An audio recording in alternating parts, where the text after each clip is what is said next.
तो हमने बड़ा पुख्ता इंतजाम किया है, डिटेल अरेंजमेंट इसमें इशू किया हुआ है और जो हमारा बॉर्डर पे जो चेकिंग होगा उसको भी हमने मल्टी लेयर किया है। सिंघू बॉर्डर की इन तस्वीरों को देखकर आपका भी माथा घूम गया होगा। ये तमाम इंतजाम उन किसानों को रोकने के लिए किए गए हैं जिन्होंने एक बार फिर अपनी मांगों के समर्थन में दिल्ली कूच का ऐलान किया है। देखिए, बड़े बड़े पत्थर सड़कों पर बिछाए गए हैं, लोहे के बड़े बड़े कंटेनर लगाए गए हैं, हजारों की तादाद में बैरिकेडिंग है और तो और इन सड़कों पर जगह जगह कीलें लगाई गई हैं ताकि किसी भी कीमत पर आंदोलनकारी किसान दिल्ली की सीमा में दाखिल न हो पाए। और क्या क्या इंतजाम है, नॉर्थ ईस्ट दिल्ली के डीसीपी की ही जुबानी सुनिए। अभी तक जो इन्फॉर्मेशन है उसके मुताबिक थोड़ा बहुत प्रेशर सिंघू पे और टीकरी पे रहेगा और हो सकता है गाजीपुर साइड में भी आए। मेरे पास 6 बड़े बॉर्डर हैं यहाँ पे, इसमें 2 नन नगरी में, एक हर्षविहार में और एक ज्योति नगर में, फिर एक सभापुर हो जाता है करावल नगर और एक चौहान पट्टी हो जाता है हमारा ट्रॉनिका सिटी के बगल में सोनिया विहार में। तो इन 6 बड़े वाले हैं मेरे। वैसे मेरे मोटरेबल रोड्स हैं करीब 8, तो टोटल 14 मेरे एक्सेस पॉइंट्स बन जाते हैं। तो बड़े वाली सड़कों पे हम लोगों ने मेजर इंतजाम रखा है और छोटी वालों को भी कवर किया है।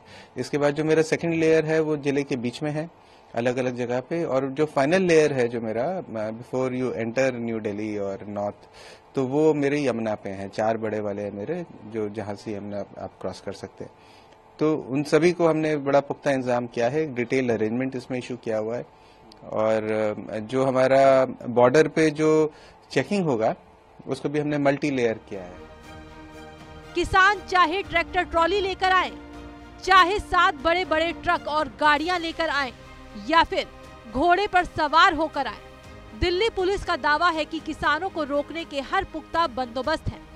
नॉर्थ ईस्ट दिल्ली के पूरे इलाके में धारा 144 लागू रहेगी। व्हीकल में आते हैं ये लोग कि ट्रैक्टर ट्रॉली हो जाता है या फिर कमर्शियल व्हीकल ट्रक्स आ जाते हैं, तो उसमें और थोड़ा बहुत एक कंपोनेंट लास्ट टाइम का जो हमारा एक्सपीरियंस था कि कुछ लोग हॉर्स बैक पे भी आते हैं, घोड़े पे बैठ के, तो वो सब भी हम लोगों ने किया हुआ है। और इसी इंतजाम के लिए कल एक 144 का एक मैंने प्रोहिबिटरी ऑर्डर भी अपने जिले के लिए मैंने एक इशू किया था। तो हम लोग पूरी तरह से तैयार हैं और जैसा भी होता है कल देखेंगे। Will be prepared for what happens tomorrow.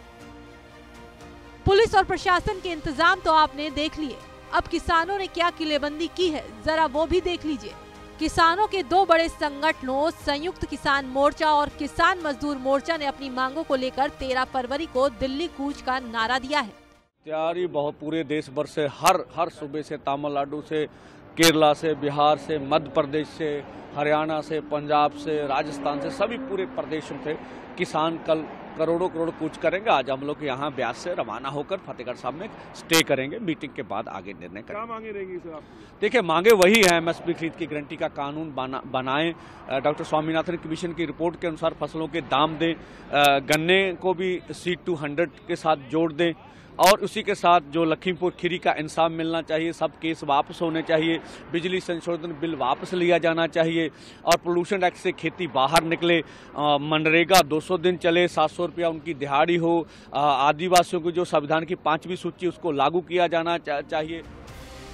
Punjab और हरियाणा समेत कई राज्यों में किसान आंदोलन की तैयारियों में लगे हैं। घर घर जाकर राशन इकट्ठा किया जा रहा है, ट्रैक्टर ट्रॉलियां तैयार की जा रही हैं। 2 साल पहले दिल्ली के बॉर्डर पर धरने पर बैठे किसानों का आंदोलन इतना मुखर था कि नरेंद्र मोदी सरकार को नए कृषि कानून को वापस लेना पड़ा था।